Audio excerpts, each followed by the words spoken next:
Marian Aredo, giza eskubidetan eta generoan espezializatutako legelaria da. Soilik baietz izeneko legea egiteaz arduratu den pertsona bat izan da, eta gaur ekarri dugu emakumeen etxera, guri laguntzeko ulertzen, zer gertatzen ari da soilik baietz legearekin. Dakizuen bezala, hitzaldia antolatu dugu emakumeen etxea, eta horretako asanblada feministak. Bueno, gracias a todas las personas por haber venido hoy aquí. ¿Qué más, y sobre todo, muchísimas gracias a Marian Aredo, que ha aceptado nuestra invitación de mil amores y nos ha hecho un huequito en su agenda. Marian Aredo es jurista, investigadora especializada en género y derechos humanos, asesora del Ministerio de Igualdad y es una de las coautoras de la redacción de la famosa ley del solo sí es sí. Bueno, hemos organizado esta charla básicamente para despejar todas las dudas o cualquier duda que podamos tener sobre la ley de solo sí es sí. Bueno, hemos asistido un poco a la ceremonia de la confusión por parte de políticos y medios de comunicación y nos parecía lo más correcto, lo más esto para aclarar todo esto, ir a la fuente. Así aclararíamos cualquier duda que nos ha podido generar este bombardeo que hemos aguantado por parte de todos los medios de comunicación y que mejor que ponerlo en común y bueno, cualquiera que tenga una duda y que quiera aclararla, pues que pregunte, ¿no? Y sobre todo recordar que esta ley recoge reivindicaciones históricas del movimiento feminista y sobre todo queríamos saber un poco el por qué o qué es lo que a lo que se están agarrando para crear esta polémica. Y que mejor le doy paso a María. Mila esker.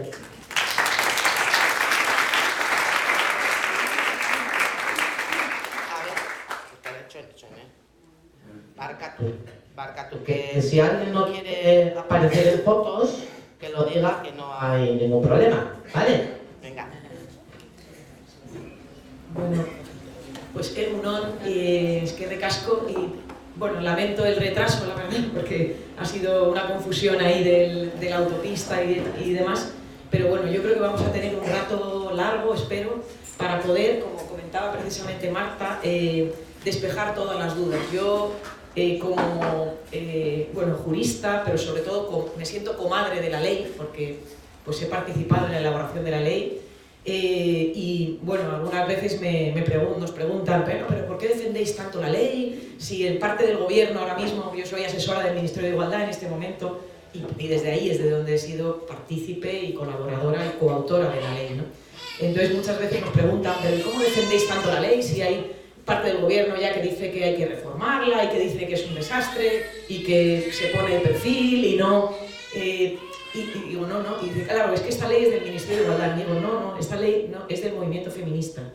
Y por eso mismo, al ser del movimiento feminista, se defiende la ley porque hasta aquí hemos llegado y voy a plantear una serie de puntos en un cambio de paradigma que si ahora va para atrás es un retroceso, ¿no? Entonces, ese cambio de paradigma no lo ha hecho el Ministerio de Igualdad. El Ministerio de Igualdad ha recogido toda una serie de demandas del movimiento feminista y a partir de ahí se ha elaborado la ley. ¿Qué sucede? Que efectivamente la ley, ahora plantearé que también, no solamente del movimiento feminista, sino que obedece a un marco de derechos humanos de las mujeres, obedece a una serie de obligaciones internacionales, y todo esto es la ley, y es una ley además que no es solo penal. La parte penal, a pesar de ser la más mediática, es la mínima parte de la ley, una mínima parte de la ley, porque el resto es una ley integral, que también ahora plantearé una serie de cuestiones que seguramente algunas compañeras pues conozcan, otras no, y creo que es importante también difundir toda esa parte de la ley que no se está queriendo difundir o que no se está difundiendo. Y evidentemente, por supuesto, en segundo lugar, voy a hacer un análisis crítico de lo que están siendo las revisiones de las condenas, toda esta, interpretación judicial y la parte también de rebajas de pena y bueno, pues haré un análisis del por qué bueno, y daré mi opinión, digamos, y también, por supuesto, lo que decíamos. Para mí, esto es como en la República, las misiones pedagógicas, bueno, para mí esto es una misión pedagógica, con lo cual yo todo lo que sea dudas, reflexiones o cuestiones que luego no solamente queden en esta sala, sino que puedan luego ser reproducidas con las vecinas, con amigas, con las madres, con las hijas, pues todo esto a mí desde luego me parece importante para desactivar la alarma social y el terror sexual que se ha podido ir creando a partir de una desinformación, bueno, o de una información que desde luego no es digamos, el espíritu de la ley ni la realidad de la ley. Y por último, antes de dar la palabra al auditorio y al coloquio, también haré un análisis crítico de lo que es ahora mismo, vamos, os informaré de lo que está pasando ahora mismo en el Congreso de los Diputados con una proposición de ley del Grupo Socialista apoyada por el Grupo Popular y que, desde luego, a mí me parece preocupante, y el por qué me parece preocupante y por qué creemos que eso significaría, si se reforma la ley o el Código Penal en ese sentido, sería volver al esquema anterior a la ley del solo sí es sí. Eso es un poco lo que voy a contar. Bueno, pues arrancando ya evidentemente por el derecho a la libertad sexual, yo creo que es importantísimo entender que esta ley se enmarca en una evolución histórica, pero que no es una evolución por el paso del tiempo, sino por las luchas feministas, desde aquel paso en el año 89, cuando los delitos se llamaban contra la honestidad y se dejaron de llamar delitos contra la honestidad, porque realmente era el honor ajeno, el honor masculino, lo que estaba depositado en los cuerpos de las mujeres, ¿no? Y ahí, bueno, pues hubo ese cambio fundamental, y la década de los 90 fue realmente ese cambio fundamental de la honestidad a la libertad sexual, es decir, la violación del marido, la violación de una mujer que ejerce la prostitución, todo eso antes estaba impune, no había honestidad ahí.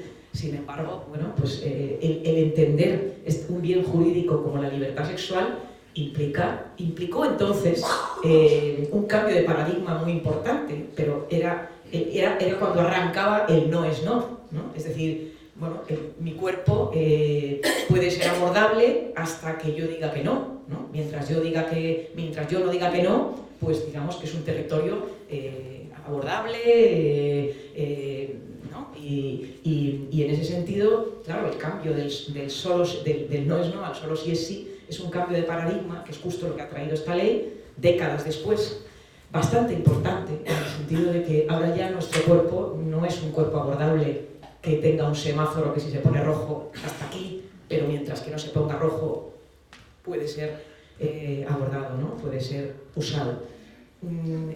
Ese es el cambio fundamental. El cambio es el que, a partir de del paradigma del consentimiento, todo pasa por un diálogo, ¿no? Y todo pasa por un entender que si no hay consentimiento, no hay acto sexual, hay un delito sexual, ¿no? No hay un acto sexual libre, hay un delito sexual. Y eso, bueno, pues ahora hablaré el porqué, pero quería partir de esta evolución histórica, ¿no? Y de esta importancia del cambio de paradigma del no es no al solo sí es sí.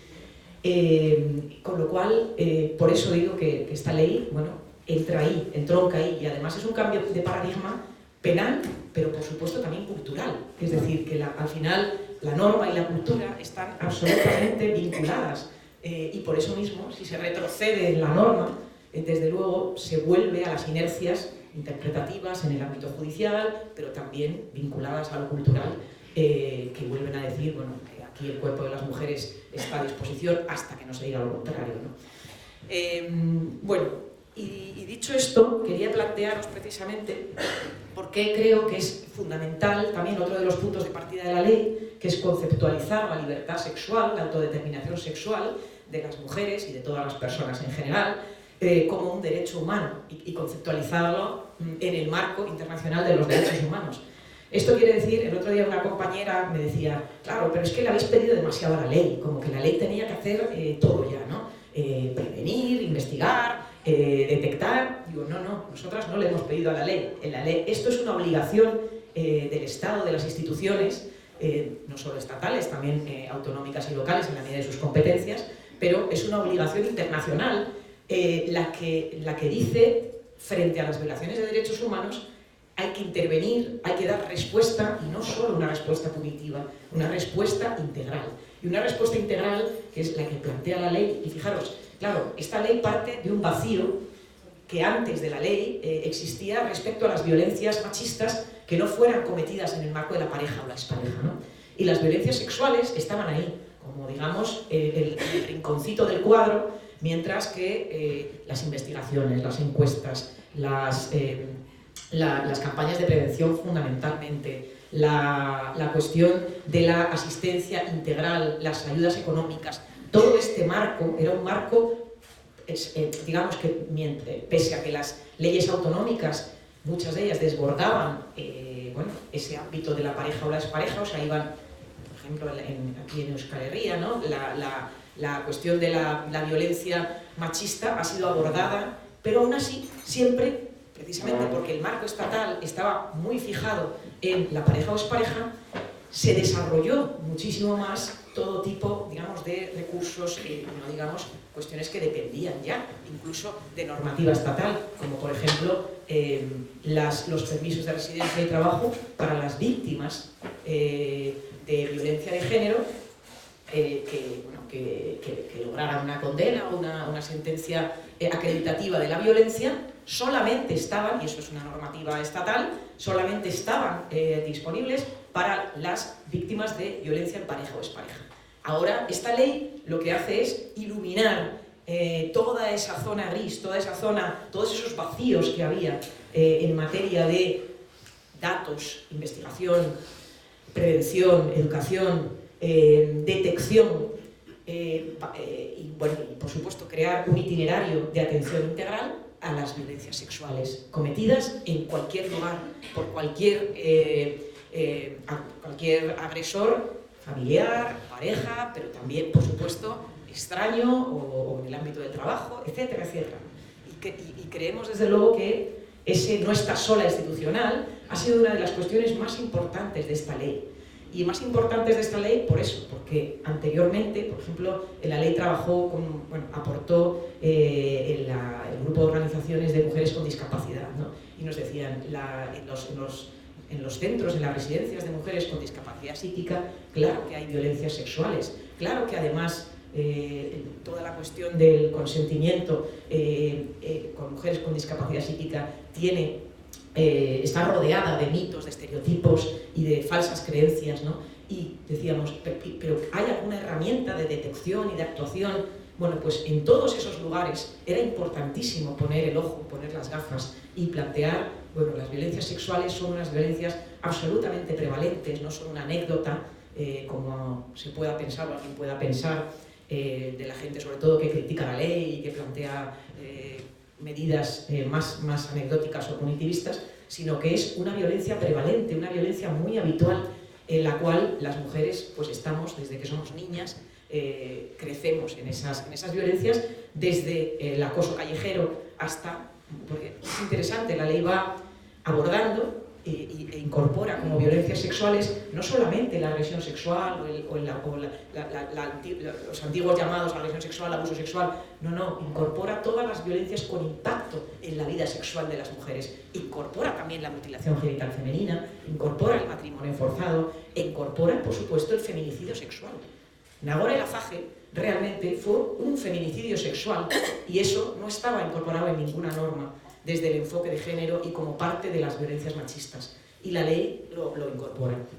Pero como digo, no solamente es contextualizar como violencias machistas las violencias sexuales, sino también es muy importante esas medidas de prevención, detección, y en el tema de la atención integral es importante que, si bien las comunidades autónomas, y me consta que aquí en este territorio existe digamos, organizaciones y también instituciones dedicadas a dar respuesta y atención integral a las víctimas de violencias sexuales, pero la ley instaura un modelo que es interesante porque el Consejo de Europa hace ya más de 10 años dijo que era un modelo que debía estar presente con un estándar de 1 para cada 200.000 mujeres y desde luego en el Estado español pues no venía estando, hasta hace unos poquitos años no había ni siquiera uno, que son los llamados centros de crisis 24 horas.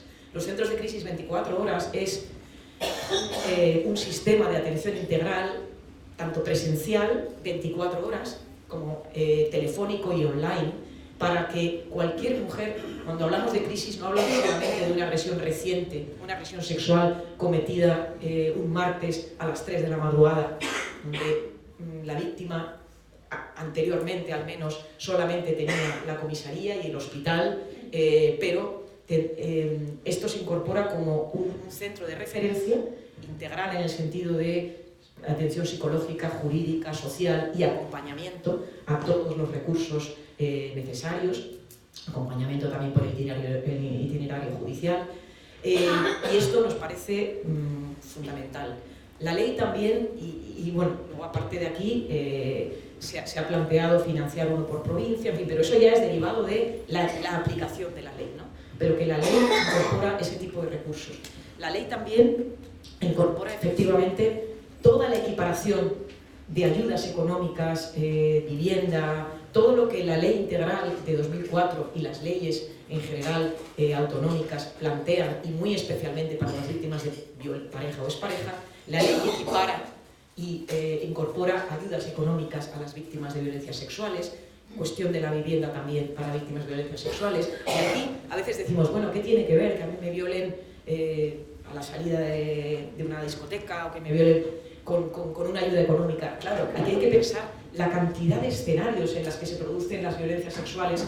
Por ejemplo, una mujer interna, empleada del hogar interna, que es violada por su empleador, ¿no? Y que no tiene vivienda y que va a perder el empleo si denuncia o si sale de esa vivienda. Y eso también es importante. Y ahí no había hasta ahora bueno, pues una respuesta integral, una respuesta en términos de atención, reparación y equiparación de derechos de las víctimas de pareja o expareja y de las víctimas de violencias sexuales. Pues eso lo va haciendo la ley. De la misma manera es importante también que se plantea la cuestión policial, la protección policial, que, bueno, instrumentos como la detección del riesgo, la evaluación del riesgo, todo esto que está muy asentado también en víctimas de pareja o expareja, sea una realidad y se reevalúen o se reelaboren los instrumentos de valoración del riesgo para también proteger y garantizar la seguridad de las víctimas de violencias sexuales. Y por último, en este recorrido de lo que yo llamo los derechos de itinerario, ¿no? Los derechos en el itinerario de las víctimas, allí donde iba encontrando vacíos, ahora va encontrando respuestas y va encontrando medidas, ¿no? Algo que evidentemente la alarma social de las rebajas de las penas, la alarma social de muchos partidos políticos y también sectores mediáticos que en general nunca se habían interesado por nuestros derechos y por nuestras violencias, las violencias que vivimos, pero desde esa clave del punitivismo, ¿no? Pues bueno, plantean el terror sexual de lo que supone que a un agresor sexual la pena se le baje 1 año, 2 años, o que sea eventualmente escarcelado en ese número pequeñito que hay de escarcelaciones. Yo lo que digo, y de hecho lo decimos desde el movimiento feminista y desde el feminismo en clave de derechos humanos, que yo desde luego sigo, el reverso de la impunidad no es el punitivismo, es la justicia. Y desde ahí es importantísimo también ver qué hace esta ley por el acceso y la obtención de justicia para las víctimas de violencias sexuales. Y desde luego el castigo, la sanción, es un elemento más, pero no es el elemento central del acceso y la obtención de justicia para las mujeres víctimas. ¿Cuáles son las claves? Las claves, fijaros, según la macroencuesta de 2019, publicada en 2020 por el Ministerio de Igualdad, que es la mayor operación estadística que se hace en términos de prevalencia de violencias contra las mujeres, identificó que solo un 8% de las mujeres que enfrentaban violencias sexuales denuncian los hechos. Un 8%. Es decir, claro, cuando dicen están los violadores saliendo a la calle, claro, yo siempre, pasa que eso no se puede decir en los medios de comunicación así, pero en entornos como este sí se puede decir. No, es que la mayor parte de los violadores están ya en la calle. Nunca entraron en el sistema judicial, nunca entraron en el sistema penal y menos aún fueron condenados. Porque, fijaros, ese 8%, luego se les pregunta en la macroencuesta los motivos de la no denuncia, y los motivos nos hacen absolutamente interpelarnos como sociedad. Primer motivo, vergüenza. No denuncio por vergüenza. Segundo motivo, miedo a no ser creída. Y tercer motivo, minusvalorar los hechos. No creer que fuera para tanto. La denuncia. Esto es muy importante, ¿no? Porque yo creo, desde luego, que evidentemente sobre esto es sobre lo que tenemos que trabajar. Y no, ojo, no para creer que el único camino de salida de las violencias machistas sea la denuncia, en absoluto. Pero sí también para mejorar el acceso a la justicia para las mujeres, porque esto, si es una violación de derechos humanos, tenemos derecho a la verdad, la justicia y la reparación. Y la justicia es un punto fundamental. Lo primero que tenemos que hacer, evidentemente, ¿qué es? Si decimos, solo un 8% denuncian. Hoy veía en El País que decía, aumentan, con esta campaña, ¿no?, contra la ley, porque forma parte de una campaña mediática, aumentan de una manera absolutamente alarmante las violaciones, las agresiones sexuales en medio de la polémica del solo sí es sí. Y luego leías la noticia y lo que aumentaba eran las denuncias. Están aumentando, está aflorando esa cifra oscura, está aflorando. Y muchas veces, ¿por qué aflora? Porque hay también un marco normativo de protección. Pero quiero decir con esto que es muy importante partir de ese 8%. Y a partir de ahí, ¿qué es lo que hace la ley? Claro que aflora, quiere que aflore la cifra oscura, tanto por el camino de la denuncia como por el camino, porque los centros de crisis 24 horas, evidentemente, y todo lo que la ley plantea en términos de ayudas, no necesita la denuncia quien quiera, pero todas las víctimas están igualmente protegidas en la ley, denuncien o no denuncien. Y eso es algo importante. Entonces, la idea de que aflore toda esa violencia y que las mujeres transiten por el itinerario que decidan para lograr la protección y sobre todo la reparación, pero también por la justicia, es muy importante. Y en ese sentido, creo que es interesante una de las cuestiones que plantea la ley, además de abrir diferentes puertas, es decir, que a ti si te violan a las 3 de la mañana un martes, no tengas la comisaría de la Ertzaintza como único lugar al que acudir o como referencia, sino que puedas acudir, llamar por teléfono o incluso acudir a un centro 24 horas o tener una llamada y decir, quiero que me acompañen mañana a poner la denuncia, me ha pasado esto, tal y cual, ¿no? O sea, esas múltiples puertas, que también puede ser, por supuesto, toda la formación que va a requerir, que ya está en parte, pero que se va a dar una vuelta de tuerca a la formación del personal sanitario, del personal educativo, para que se detecten, actúen, se mejoren los protocolos. Todo esto es fundamental para que esa cifra oscura aflore. Pero hay algo más importante, o igualmente importante, que por supuesto no sale tampoco en los periódicos, que es cuando una mujer era violada o agredida sexualmente con acceso carnal, o sea, con penetración, y se requería una toma de muestras para el procedimiento judicial. Esa mujer tenía que decidir en ese mismo momento si denunciaba o no denunciaba, es decir, había ahí un protocolo, generalmente, en algunos hospitales había algunas singularidades, pero generalmente había un protocolo excesivamente rígido, donde si la mujer no quería denunciar, no se personaba el forense, no había recogida de muestras, y eso se perdía. Y si luego la mujer se lo pensaba, se asesoraba, fuera ya del shock inicial, pues bueno, esa prueba ya se había perdido. Pues la ley lo que incorpora es una cautela, o sea, un derecho importante, que es que a ti se te recojan las muestras y se custodien las muestras en los hospitales, y esos hospitales lo manden al Instituto de Medicina Legal del territorio, donde están esperando esas muestras custodiadas y con la cadena de custodia, desde luego, garantizada para que sirvan luego como prueba. Y si tú, en un plazo que se tiene que determinar ahora por reglamento y tal, en ese plazo decides denunciar, tienes ahí eso. Pero nadie te pone la espada de Damocles a decir, en esa madrugada, tienes que decidir si vas a denunciar o no vas a denunciar. Esto es algo fundamental también para la no impunidad, para la acreditación de los hechos. Como lo es, por supuesto, algo que también se olvida, porque claro, quien habla solamente de castigo, también se olvida de qué pasa por los juzgados, quién hay en los juzgados.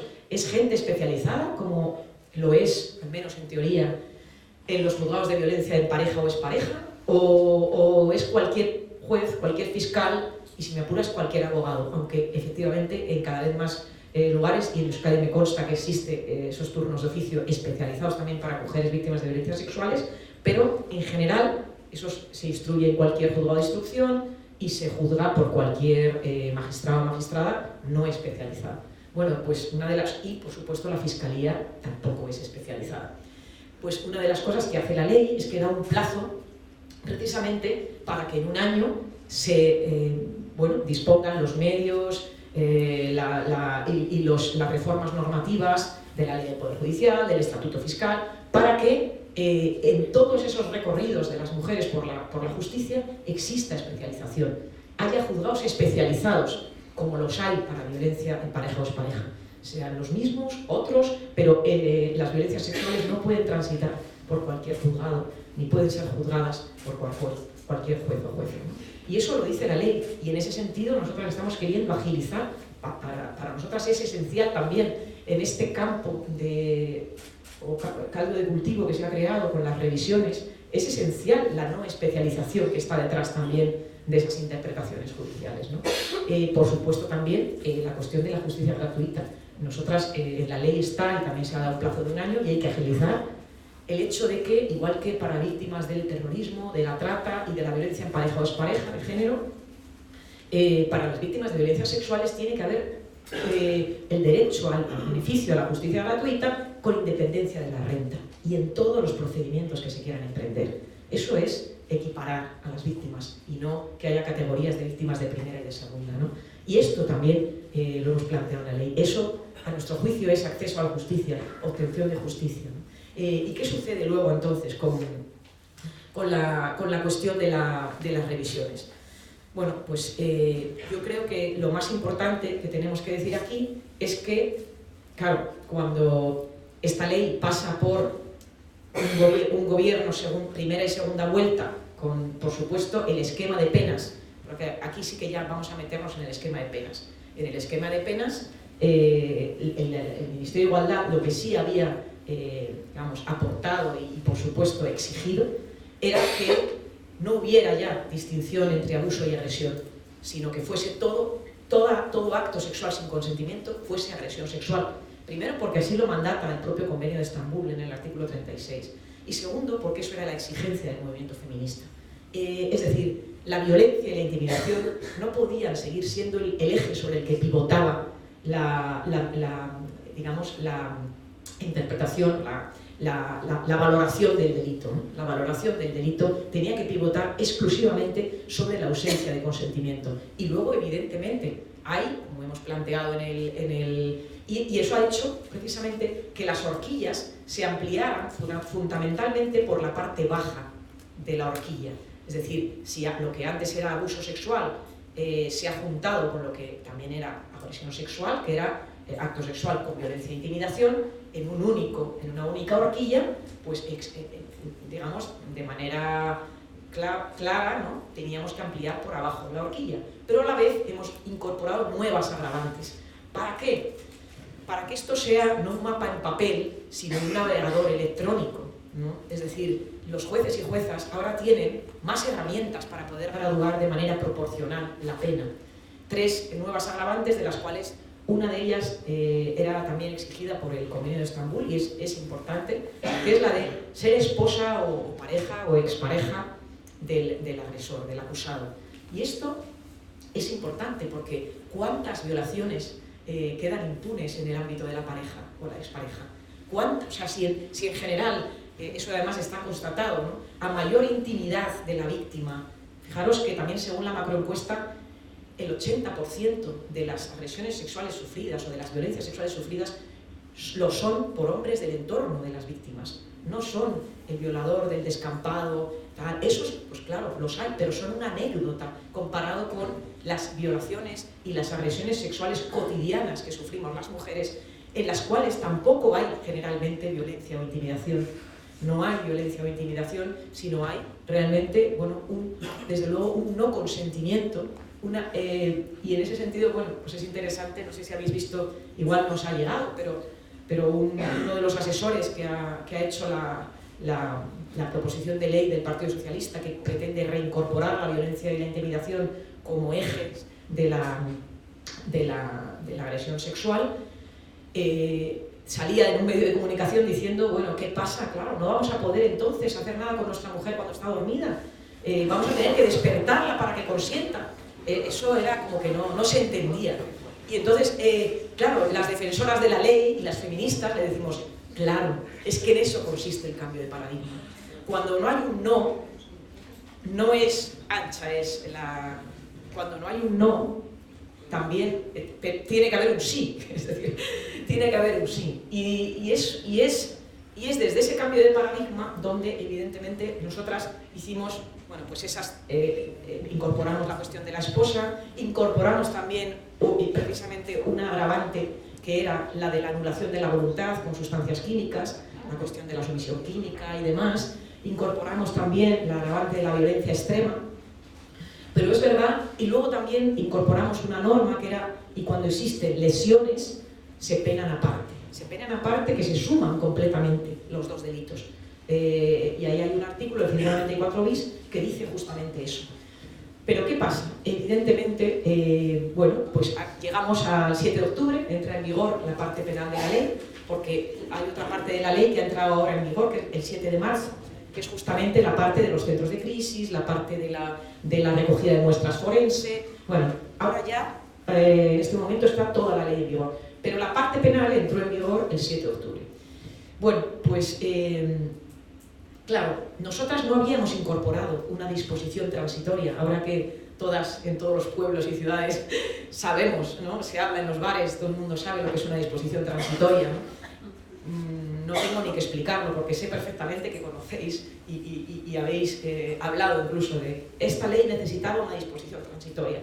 Bueno, pues probablemente viendo lo que ha venido después se hubiera necesitado una disposición transitoria, pero también yo digo que los ataques a la ley durante el periodo de elaboración de la ley eran totalmente los contrarios, es decir, eran... Pero entonces, ¿qué va a pasar? Se está criminalizando a los hombres por decir guapa, va a tener que firmarse un contrato para mantener relaciones sexuales, se está criminalizando la presunción de inocencia de los hombres.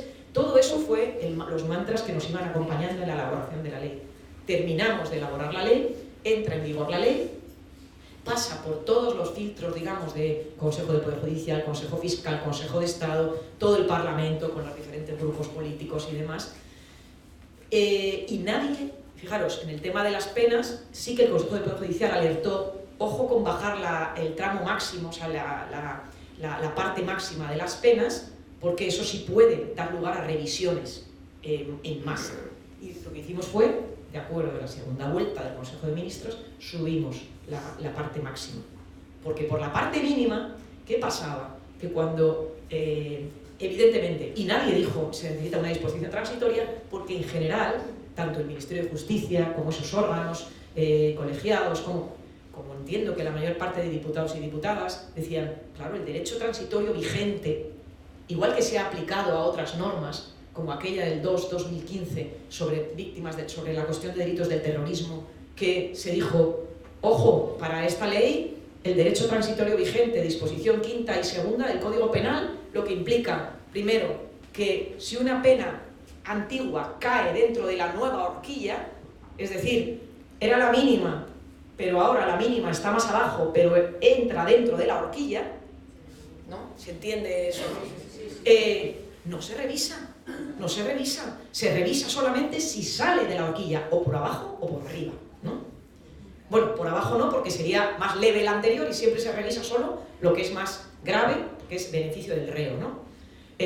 Bueno, así es, eso es un derecho constitucional, ¿no? La retroactividad penal, esto es una cosa muy específica del derecho penal, que no existe en otros derechos, que cuando se trata de beneficiar al reo, si hay una nueva norma penal que dice, pues ahora peno de una manera mucho más baja, tal, pero ¿qué sucede? No, aquí estamos diciendo que la pena entra en la horquilla.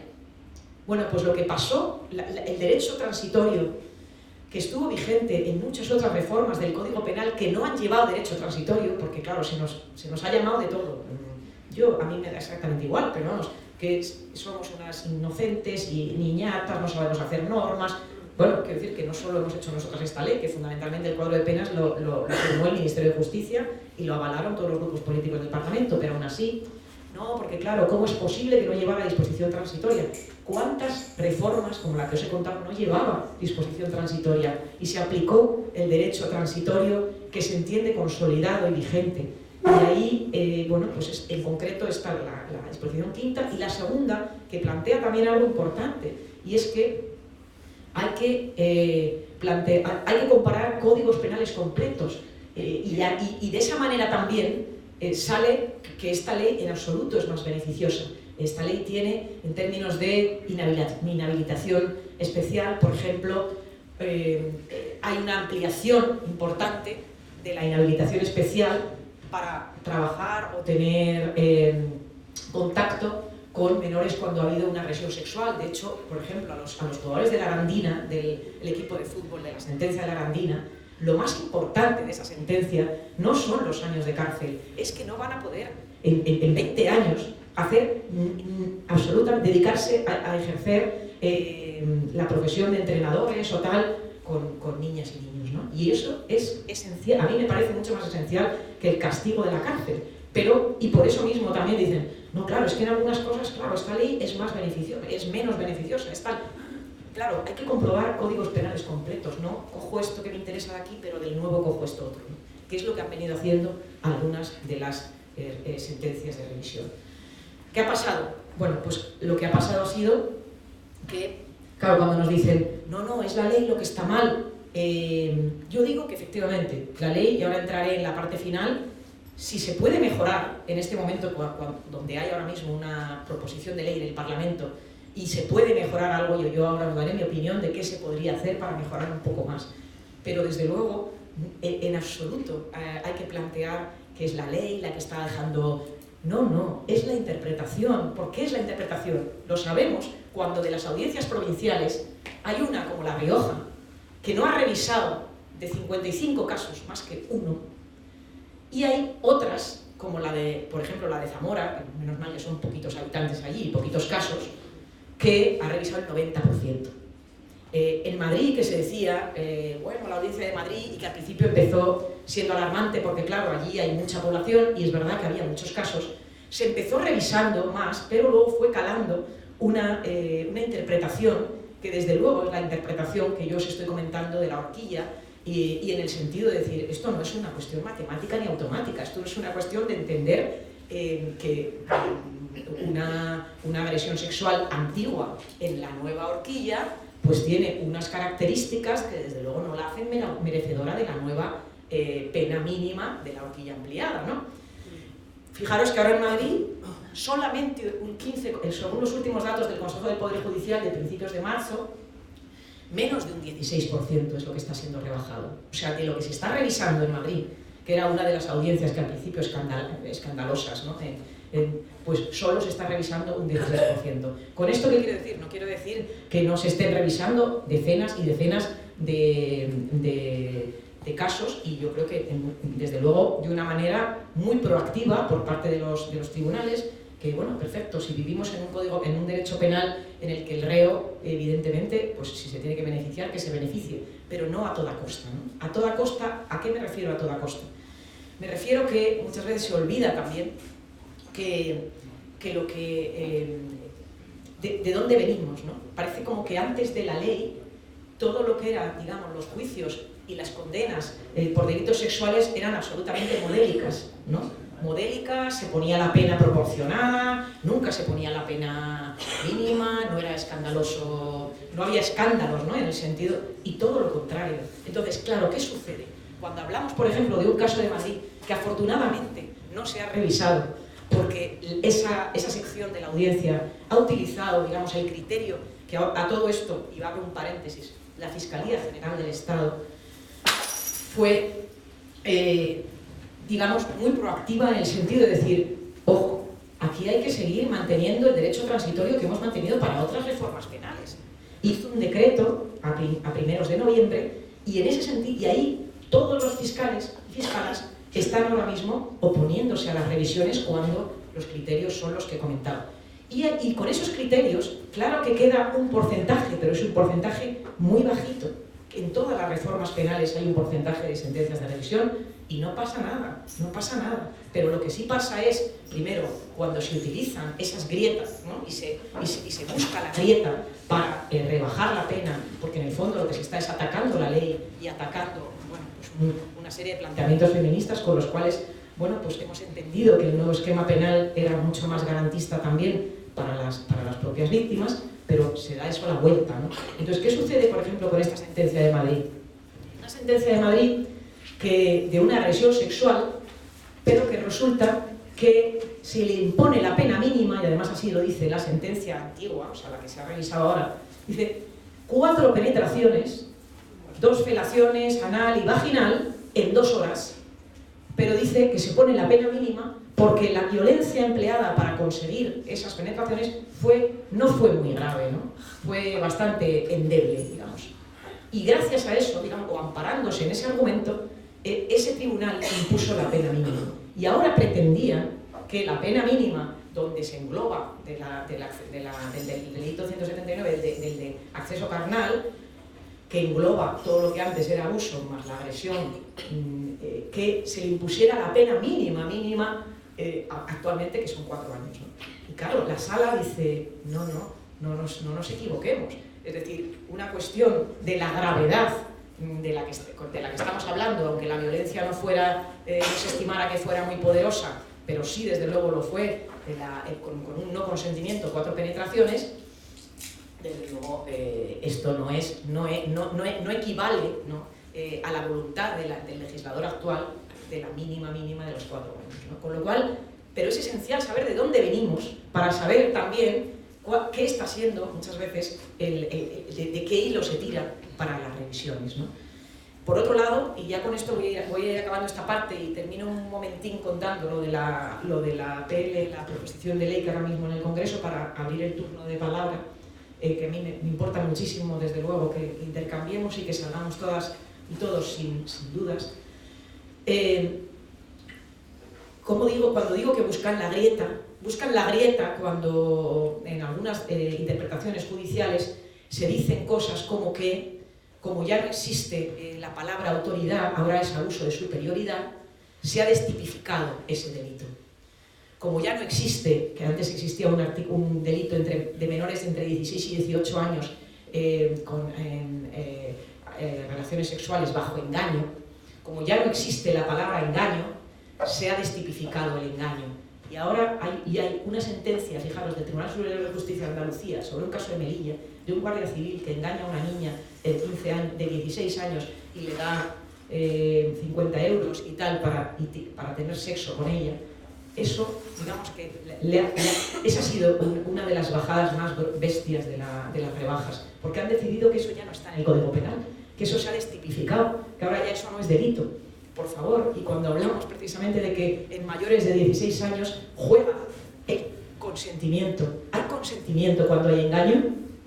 Por favor, entonces ahí nos referimos con que están buscando en algunos casos la grieta, y cuando decís se rebaja esto, pero hay que ver qué hay detrás. A mí me parece mucho más importante que lo cuantitativo, lo cualitativo.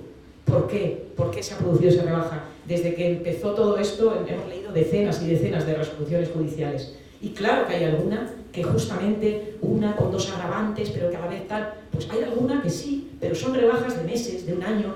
Perfecto, a mí eso no me inquieta. Lo que me inquieta realmente son las rebajas que están basadas en lo que he comentado, decir que se han destipificado determinadas cuestiones, y eso significa no entender el espíritu de la ley y ir buscando el grieto de la grieta de la impunidad, o también el planteamiento de lo que valía el derecho transitorio para otras normas que regían para otros delitos del Código Penal. Resulta que cuando se trata de la libertad sexual, cuando se trata de los delitos que nos importan a las mujeres y además planteados a raíz de esta ley, ahí ya el derecho transitorio no me va a valer.